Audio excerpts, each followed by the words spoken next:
Hello, everyone. Hi. I know we're the only ones standing up between you and lunch. So we'll try our best to be out of here before 1. Did you have a good day so far? Yes. That's awesome. Great to hear that. My name is Fouad Saeidi. I'm the founder and CEO of App Growth Network.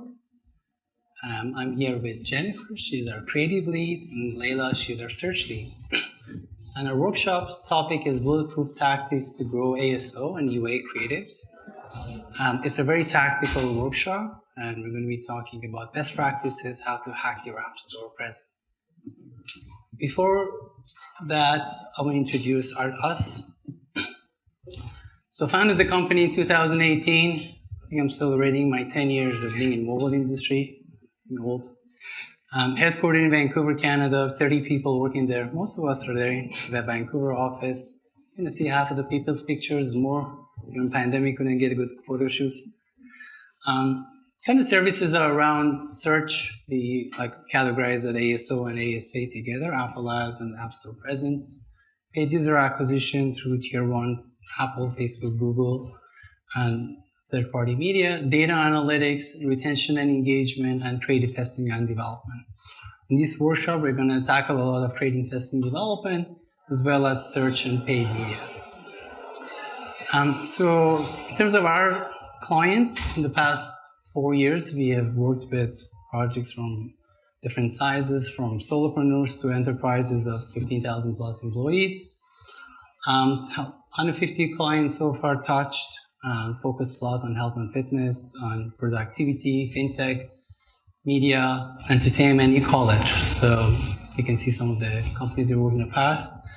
And we won some awards in the App Promotion Summit in Berlin for the top entertainment category, and also a few other candidacy for the rest of it. Really tackling North America. So 2 nights ago when we arrived, I was going to Times Square with Layla and Jen. And it's my first time in New York. And I'm looking at the lights. And guess what? Advertising catches my eyes, right? The first thing. And I'm like, do they A/B test those? How do they measure that? Like that compared to the one up in the corner? And I didn't have time to search the stats of how many people visit. Do you guys know how many people visit Times Square on a daily basis? Or anybody know? 4 million. 4 million on a daily basis. I think so. Yeah. Eyes. Yeah, luckily in our business, our industry, we've got, tools, we've got, visibility. We search and we look, search in the App Store. And when we search, things catch our eyes. Right? From creatives to the text to metadata of every app that you deal with. So obviously your App Store strategy can drive everything, the product, the sentiment, the value proposition as an app to actually stand out. The role of marketing is to work with your App Store strategy through creative, through media and search to give you the best visibility for your App Store. About us, our dynamics and App Growth Network, it comes from everything that Layla and Jen are going to present to you comes from our values. The fact that we're a growth mindset, the fact that we're agile and iterative, data-driven based on a lot of hypotheses and the results of those hypotheses and can do. There's nothing that cannot be done around App Store A/B testing, around your creative production, about media improvement. There's everything that be done. It just requires the right mindset. So our collaboration culture, again, having touched 150 apps, in my lifetime I've touched 250 plus. Some of the team members in my team have touched 1,000 plus apps. There's a repository of best practices of what works and what doesn't. So we reference to that always. So if tomorrow we're working with a dating app, we reference the repository, whether it's worked there or not. Then there's cross-functional teams in search, media, creative, analytics. Together combined with over 50 years of experience, they regroup to revisit the repository on weekly workshops. And if we can't come up with something that we can reference to the past, then we hypothesize what needs to be done next. Yeah, so to maximize the chances of success, successful A/B testing, we developed a testing framework. So first we begin with building our hypothesis. In order to create a strong hypothesis, it should be, number one, revealing. It should uncover new insights into why a user reacted the way that they did. It should be distinctive. Creating hypotheses that are too similar will result in you coming away with nothing new. And last but not least, even if it feels really obvious, hypotheses should be well researched.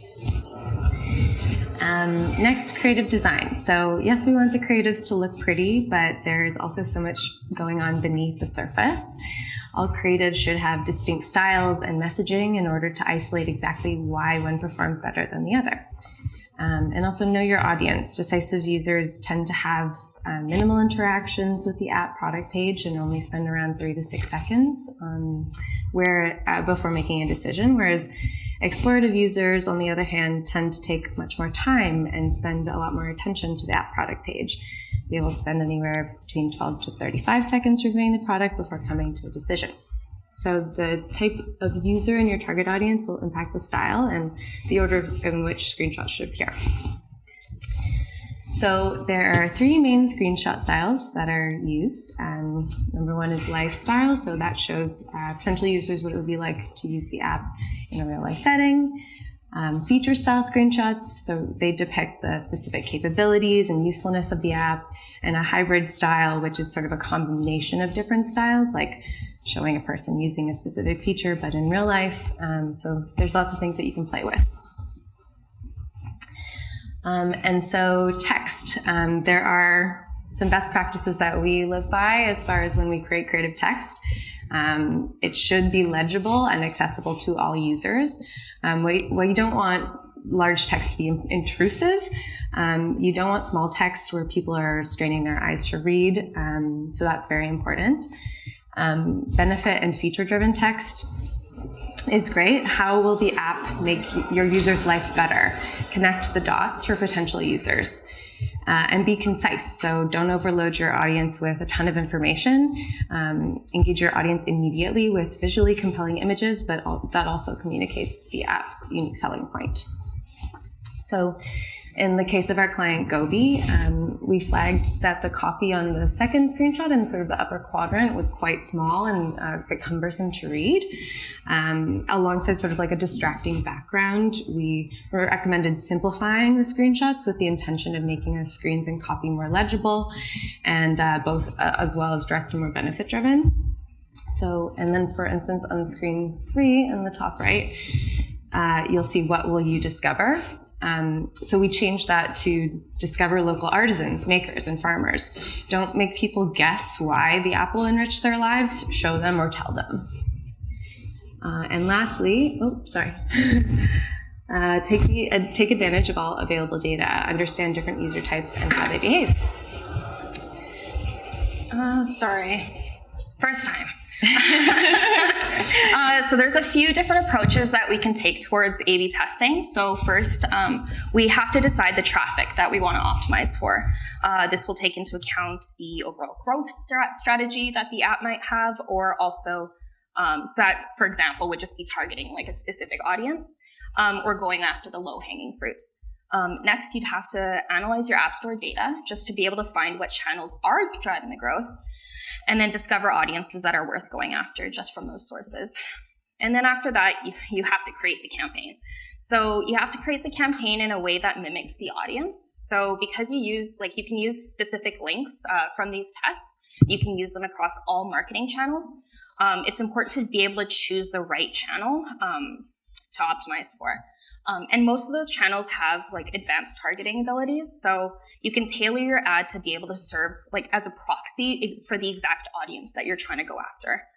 And then last but not least, you actually have to plan the traffic. So the ad typically should be pretty generic just to avoid biases. And we should be setting a daily budget just so you don't run out of the budget right away. And also, even if you're getting some data, you should let it run for about a week or at least a week just so you get enough to actually see a trend. So I know that's a lot of information. So since we've kind of gone over our hypothesis, our creative, and our A/B testing framework, we're going to quickly talk about screenshots.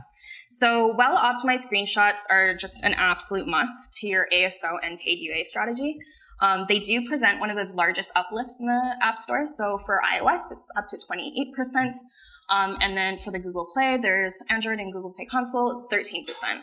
And the problem is if you don't test your screenshots, it can actually drop the conversion from 15 to 25%. So as you'll see on the right, about 6 seconds is spent on average on an app product page, so it's not a long time. So clearly, they do need to wow a visitor right away just so that you can capture their attention. If you're competing with thousands of other apps, you have to scream, "Click me." So in competitive markets, though, it might be tempting to copy what other big players are doing, but it is important to differentiate yourself. So you should be maximizing the chances of success in your testing just with some best practices. So to begin, we're just going to say or decide, what screenshot style fits the best. So this is a real life example. We're going to use 10% Happier. So this is a meditation app that has guided meditations, videos, talks, and sleep content. It was developed by Dan Harris. He was the creator of the app. He was a former ABC news anchor, and he wrote a book and created a podcast just to talk about his experience dealing with anxiety. So for 10% Happier, our comprehensive ASO strategy was to increase the tap-through rate and the conversion rate of the app. So part of this included performing a pretty in-depth keyword analysis. So when we're doing that, we try to look at the keyword relevance, the difficulty, and the popularity. So we want to see, okay, so is anyone even searching for this keyword? And then we want to see difficulty. So if people are searching for it, but we're not going to be able to have a chance to view or to show up in the App Store, there's really no point in targeting it, even though it might look shiny and exciting. And relevance. So you don't want to be targeting keywords that aren't relevant to your app, because you can actually get a little punished for that. And then, so we also evaluate it based on 2 personas. So there's the branded users who search for the brand specifically, so they know exactly what they want. And then there's intent users who are just looking for a solution. So for example, I would type in meditation, and hopefully 10% Happier would show up. So that's our goal. Top down, we are looking to find the most impactful keywords for the app. So we look at the branded terms, and this includes other terms that have the branded terms within it. We look at the high volume terms in the genre, and then competitor terms, just so maybe, we can target those and bring some users of theirs into our app. We also use Apple search ads. So we determine the keywords users might find relevant to app there, and we'll implement into our ASO strategy, and it really works for conversion. And so we'll be able to use those terms just throughout the metadata on our screenshots, just to stay relevant, capture at people's eyes. Also for the App Store, keyword ranking is just volume and installs. They're not really interested in where it comes from. They just want to see that you're getting installs. So being able to optimize your campaign for those keywords will boost your organic performance. So just as a quick example on that, this was Kings of Capitalism. They were a new investment news app. They were trying to break into the finance category, but it's quite expensive and competitive. So what we did is we ran a couple campaigns, and we were able to boost our rankings and conversions just through a combined ASA and ASO strategy. And then back to 10% Happier, we did our keyword research, and then we found that branded terms such as Dan Harris meditation were really high volume. So this just indicated that there were a lot of high branded intent search users who were familiar with his work. So as 10% Happier's primary target audience is composed of highly educated individuals typically with a post-secondary degree where credibility heavily influences their decision-making, we knew we wanted to appeal to their inquisitive nature for higher learning. Based on what we knew about color theory, which explains how humans perceive color and involves the messages that colors communicate, we wanted to test using purple in the screenshots. So purple is a color associated with wisdom, dignity, independence, and creativity. And lastly, we wanted to pursue creating feature-style screenshots using social proof.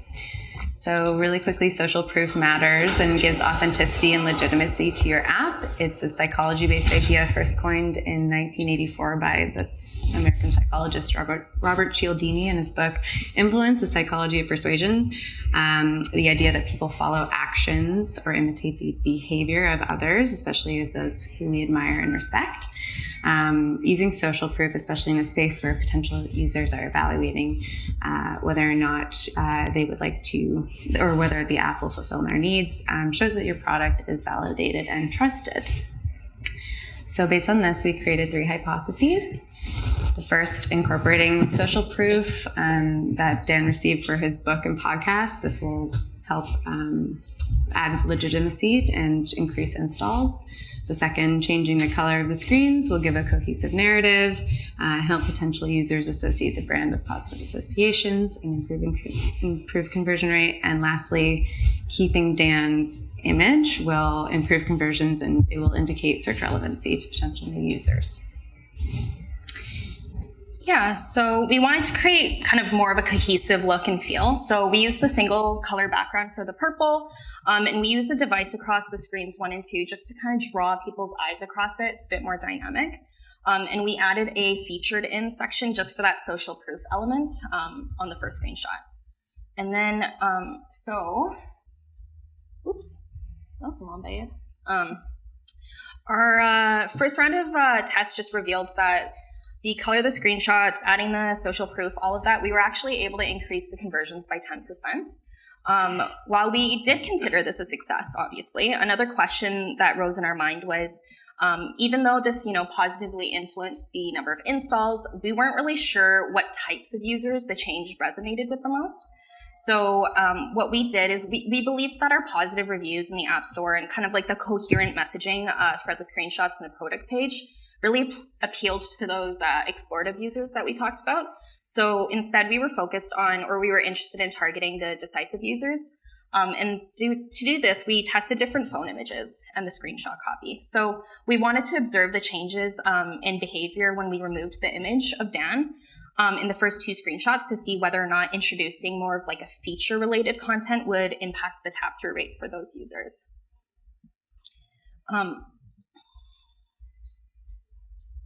There we are. So ultimately, if the conversion rate fell, we would know that we were trying to target, or when we were trying to target both users, it wouldn't benefit the app, as it was important to our core audience that they were able to see Dan's image immediately. But if the conversion rate, stayed the same or it increased, we would know that it wasn't necessary for his face, his image, to be the first thing you saw. So we hypothesized that those decisive users would be more interested in the features of the app. So we wanted to focus on the ability to see the progress that was made in their meditation journey just through the achievements earned in the app. By highlighting those key features, such as user progress and the number of mindful days achieved, there should be another uplift in conversion rate. That was the winner. Yes, so this was actually the winner. So after we analyzed the results of the test, our second round of hypothesis was correct. And there was another uplift. And so clearly identifying, understanding, and communicating your USP in a way that resonates with your core audience is important. It isn't a leap to imagine this is also important in developing app videos for the product page or in paid UA. One difference is that capturing the viewer's attention is significantly more difficult in videos. So in the App Store, preview videos are auto-played. This is handy. However, in reality, only around 4 to 6 seconds. They're only watched for around 4 to 6 seconds on average. And in the Google Play Console, since the videos aren't auto-played, only around 6% of visitors actually watch this video. So this tells us the main value proposition should be highlighted within the first 3 seconds of the video. While it's true that users who watch preview videos are up to 3 times more likely to download and install the app, simply including a preview video doesn't necessarily guarantee better app conversions. So this takes us to our next bulletproof tactic. Introduce your main selling point as soon as possible in app preview and marketing videos. Focus on chapters in the video in order to focus the user's attention on one message at a time, and that's specific to app previews. An added bonus of creating clear chapters makes it rearranging the order of your main points easy in order to test which message converts best and which should be placed first. Yeah, so we use that dual approach of, putting the message first and creating those different chapters for Keep, which is a second phone number app. It has an all-in-one sales and marketing automation software. While the app has many, many benefits, the main selling feature that we found based on, reviews and behavior was the second phone line for a user's business. So establishing that dedicated business line would be the most important use case. Just signaled to us that those additional features of the app should probably be highlighted later in the video. So after that, their first 3 seconds. And we can show you the video.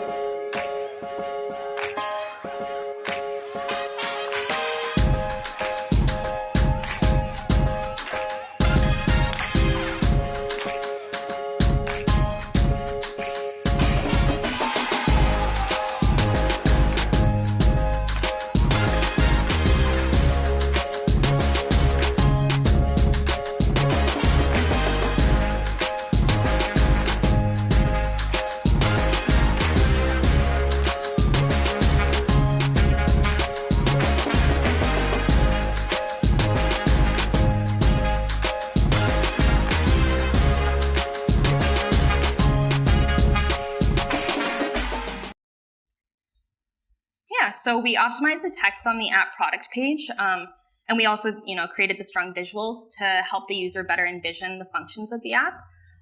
What we did as well is we focused on tailoring the message for all metadata factors, so across all of the product page, just to increase the cohesiveness. And after actually releasing this app video, conversion rate increased by 36%. Of course, the preview video was a success, but we also wanted to take a different approach when we were testing it with paid UA. So the dedicated business line was the primary feature that we wanted to highlight, and we also wanted to leverage this for the broader app marketing and the UA strategy. There we are.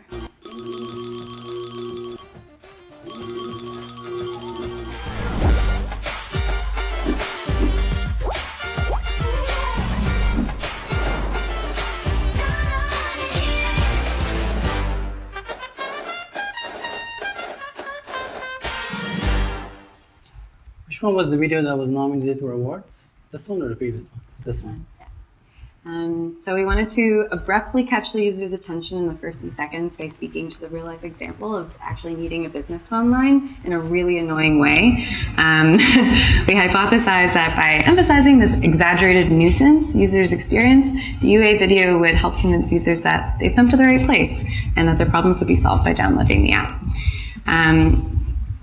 And by allowing the video to speak to the main user selling proposition instead of addressing multiple features, users would be encouraged to visit the App Store page and explore further. And so the results of this campaign against the other videos that we tested was 2.2 times more clicks, 1.7 times more installs, and 3 times more likely to be played at 75% of the video length, and it decreased our cost per install by 42.69%. So we tested the concept against alternate features, but this was the UA concept that we with the primary USP, which was the winner, and resonated with B2B audiences. And like Fouad said, it was nominated as a finalist for the App Growth Awards in 2021 for Best App Video. So that was great. And so another kind of like best practice is when you are creating a preview video or any type of video, it's really important to plan out what is going to happen in your video just so you can create these special moments like in the first few seconds. So we like to create storyboards in Miro or whatever tool that you're using. So I just want to summarize kind of what we discussed in that section. So it's important to leverage your USP very quickly. You can use chapters and videos for preview videos specifically to focus users' attention on different app features, whereas in UA videos, we like to highlight one specific feature. And you need to catch your audience uses attention very quickly in the first few seconds. So we recommend starting with something that will catch the audience's attention, like whether it's bright colors or an action that is very eye-catching. And what happens when your video doesn't convert as well as you'd like it to? So here are some really small creative changes that you can make before testing an entirely new content idea. You can switch up the feature order, shorten the video maybe to 15 to 20 seconds, remove the splash screen if you have them, test the video orientation, the copy, and on iOS, a poster frame or a feature image on the GP. Yeah, so Frankie is a video-powered experience app that just tells you recommendations for where to eat, drink, or explore different city experiences. This is a great example because it's an app that can alleviate a lot of barriers for potential users, and it's quite unique. So our bulletproof tactic for this, to be able to unveil the most important message, is you gotta define your target audience, conduct a ton of research on the competitive market, and run tests on paid UA acquisition channels just to be able to best emulate the user's journey. So for Frankie, we tested it on two. We tested it on both Google UAC and on Facebook.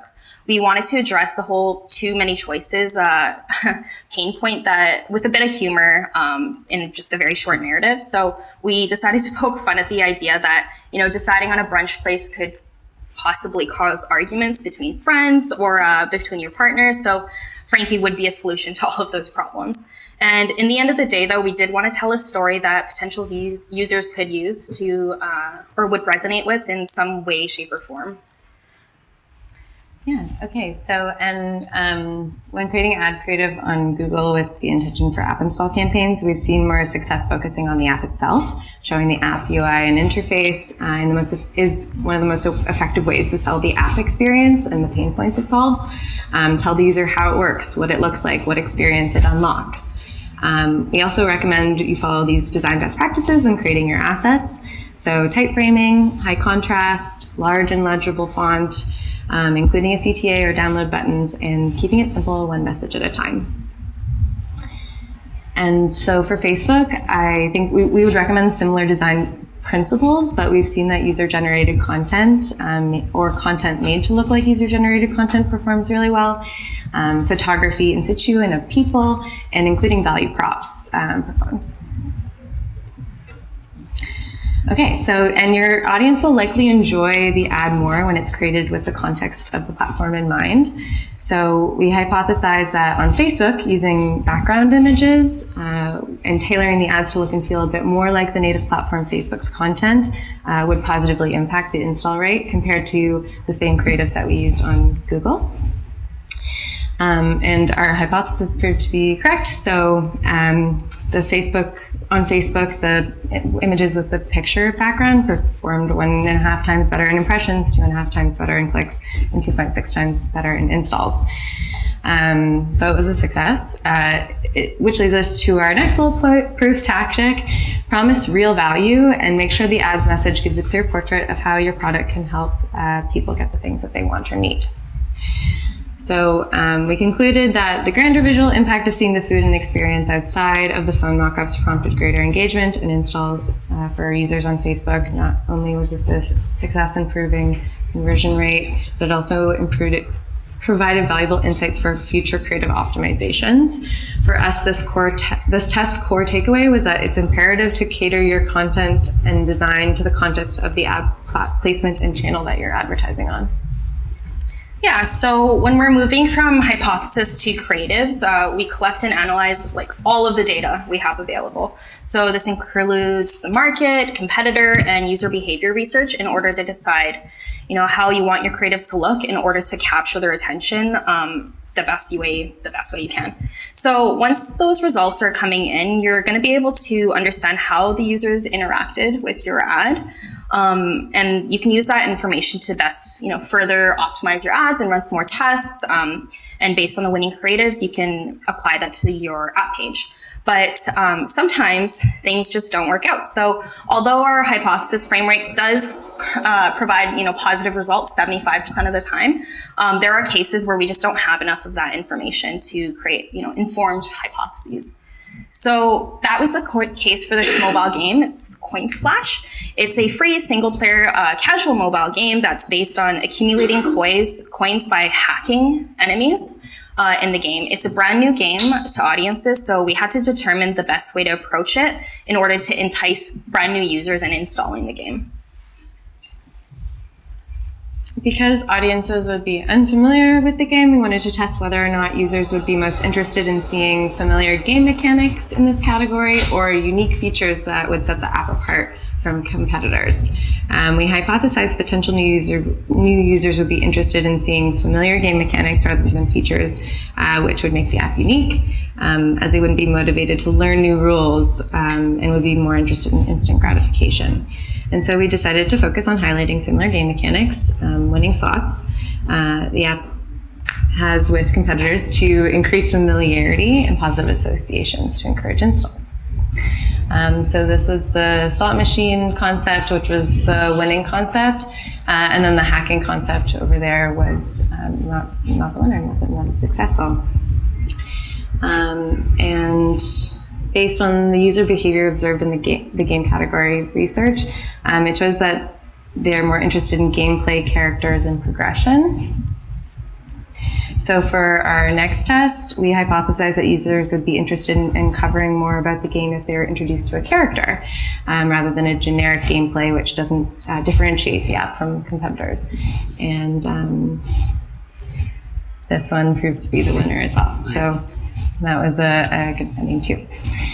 Yeah, so although our initial hypothesis was incorrect, we were able to gain those important insights into the user, which we're going to be able to use moving forward in our reiteration and our creative testing process. So, baseline, listen to your customers, use your creative findings in order to, or the feedback in order to strengthen your product moving forward.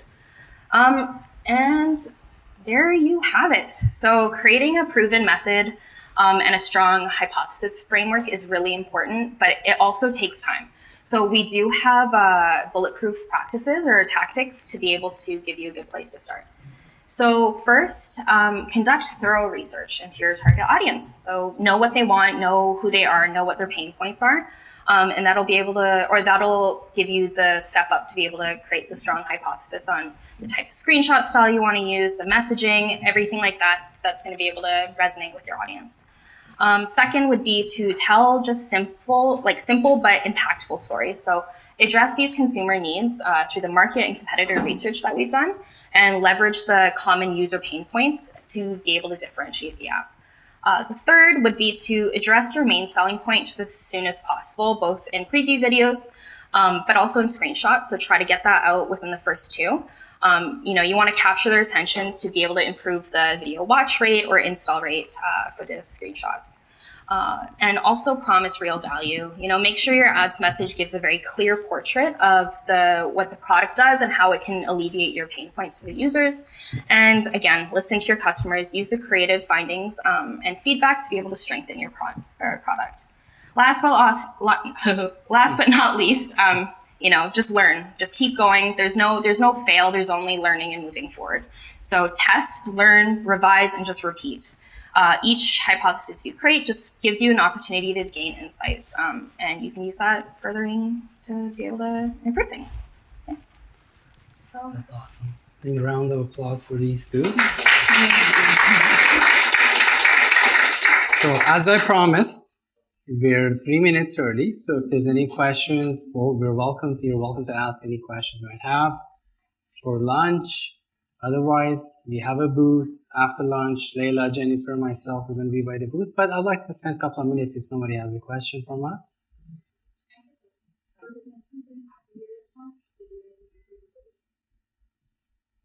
Sorry.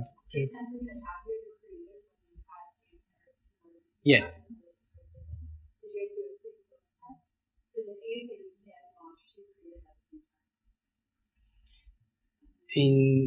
10% happier, I think back then, it was like, I think 8 months ago, where we could actually test that with Apple search ads.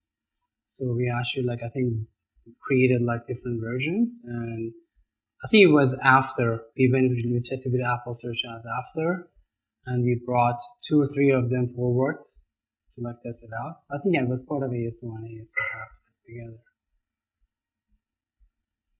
Yeah. Presumably all the testing or the analysis of the data is happening within sort of the Google Play and Yes. search tool that they have there. Any tips or things that we should be thinking about how to sort of run the test separately, differently, or just how to think about the same one? Well, at Google, both of them, right now they became smarter with like the whole custom product testing, and Google Play released a lot of features as well. You could try short description on Google Play for a while, right? Sometimes you could do like local or global. They introduce some screenshot concept globally on Google Play.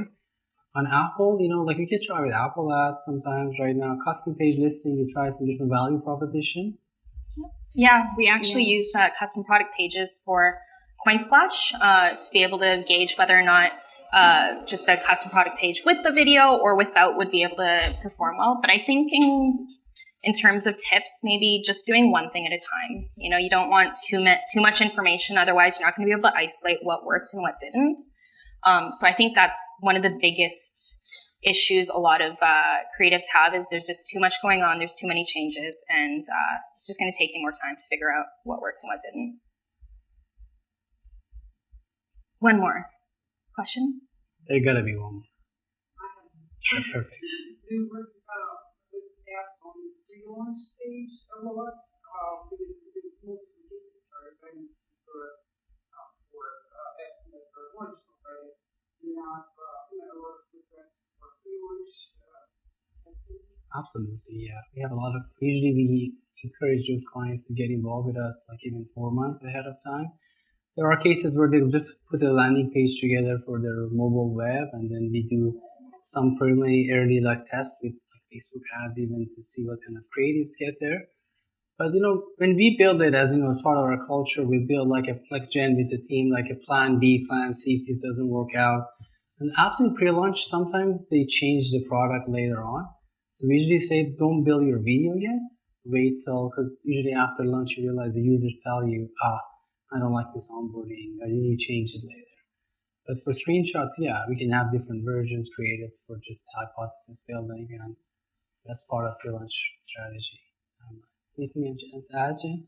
Pre-launch clients? Well, technically, like Coinsplash launched with us, so that was kind of like when we were learning, we were also learning with them. So, and we were navigating that, and their successes were our successes as well too. So. Perfect. Well, it's 1 o'clock. It's going to be lunch. And again, we have some giveaways by our booth. So a lot of you kind of figure out the right answer for 10% happier. Don't tell anyone else for the creative quiz there.